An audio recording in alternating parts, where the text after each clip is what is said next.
I hope you're feeling like family because we're going to Olive Garden today. That's right, we've got the Guns of Italy.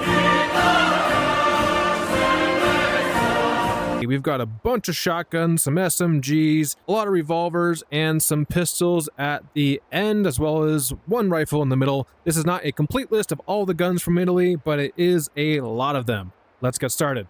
This is the B1301 from the Italian Republic, introduced in 2014.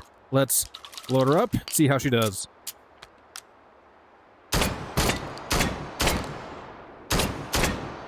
Very nice, sleek looking semi-auto shotty. Just a beauty. Speaking of beauties, the DT11, also introduced in 2014. This is a breech loading over-under shotty. Usually used for skeet and skeet. Oh, motherfucker. Nice. Going down the line, same kind of thing, just a chopped version. For those of you who don't like your wrists, just for you. And those of you who just have small wieners but also don't want to kill your wrists, we've got something for you as well.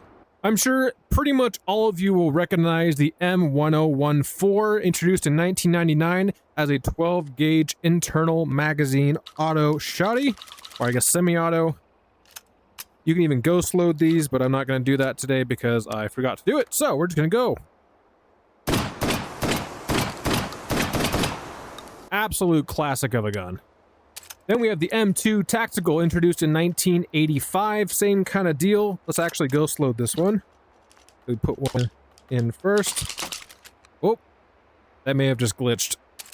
We'll see. Did we even pull one? Yeah, we did. You can actually see the internal working of it, where it's pulling the next one back as it ejects the first one, which is pretty neat to see. Honestly, a very interesting looking one with a pistol grip instead.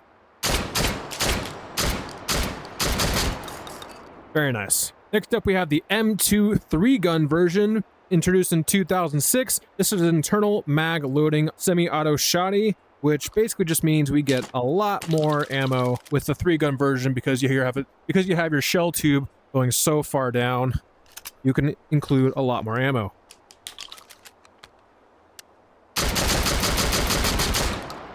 Dang. Pretty nice. Then we have the Marshall Ultra Short, introduced in 1998. Same kind of deal. Internal mag. But this one is pump action.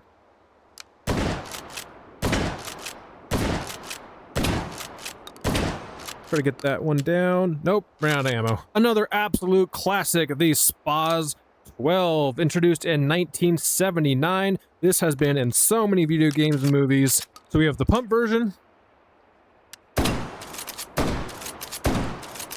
and the tactical auto-firing version. Nice. Then we have the SPAS, or SPAS 15. This was introduced in 1986 as a different version of the SPAS 12, basically doing away with the pump action and giving it a much longer stick mag, box mag, whatever you want to call it, instead.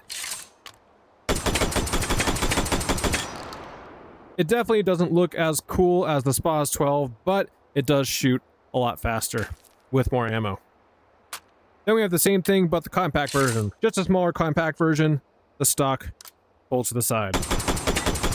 Another wrist breaker. Then we have the Spectre M4, introduced in 1984, shooting 9x19 Parabellum. Just a tiny little submachine gun. Pretty high fire rate, though. Really interesting magazine. Introduced in 2003, the Beretta CX4. I'm sure you'll recognize this from a lot of video games. Just a really wacky looking gun. Does come with a laser sight on it if you're so inclined to do something like that. But yeah, just a weird gun.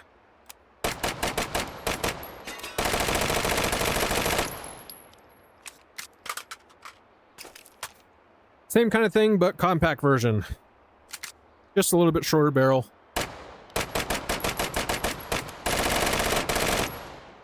I don't think I hit any of those. Then we have the BM59, introduced in 1959 because of the name. Shoots 7.62 by 5.1 NATO rounds. Look at those boys in there. Very similar to the M14.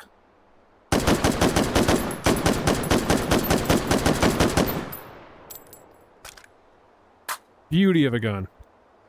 Then we have the Jetfire 950 Mother of Pearl version. Look at that beauty. Introduced in 1952, it shoots 25 ACP. Tiny little bullets there, and will run out very quickly. 8 shots. That's all you get. Same gun, just black. Nice. Another big favorite in the video game and movie world, the PX4 Storm. Introduced in 2004, shoots 9x19.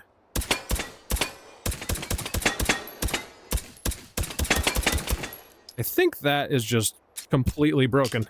If you played a lot of Battlefield or even BattleBit Remastered, you might recognize the Unica 6. Introduced in 1997, shoots 357 Magnum with six shots. Wow, if only I even remotely hit some of those.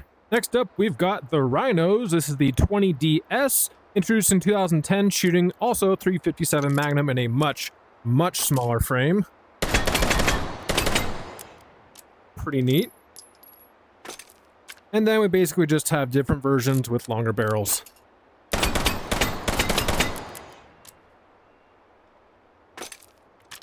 This one has a little tack rail in the front of it. Look at the explosions on the side. That's just amazing. This is mostly known for the super low bore axis barrel that makes the recoil be a lot less. So cool, you can see the smoke firing out the sides. Then we've got the introduction to our favorite Beretta. Not quite there yet. This is the 1951 version, shooting 9x19mm Parabellum. Precursor to the modern Beretta. Speaking of the modern Beretta, we have the M92FS, introduced in 1989, shoots the same caliber, 9x19.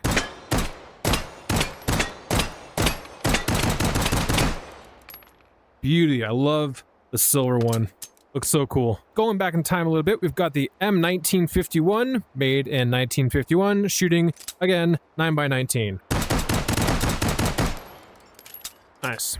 Then the classic M9, introduced in 1985.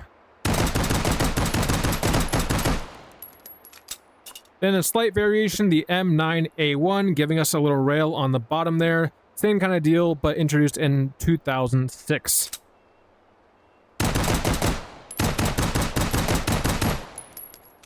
Beauty.